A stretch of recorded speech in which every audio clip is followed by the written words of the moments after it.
All right, Chris, you mentioned quality. Let's talk about that a little bit. How does the quality at Golden Star differ from other manufacturers?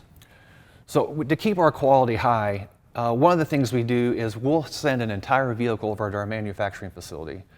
And one of the things that we do that nobody else does is we'll scan this panel and make a mold of it while it's on the vehicle. And the reason that's important is we also do it when it comes off the vehicle. We disassemble the entire vehicle, but panels will sometimes flex when you take them off.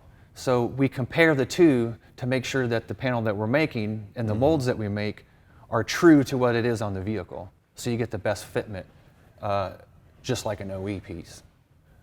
Another one of the processes we use are when we stamp these pieces, we will use a lot of times the same thickness steel that OE did. But just because of our processes and the decades of experience that we have at our facility, a lot of times that process stretches the metal, which actually strengthens the metal and makes it much more rigid and a lot better quality and easier to work with as a body guy.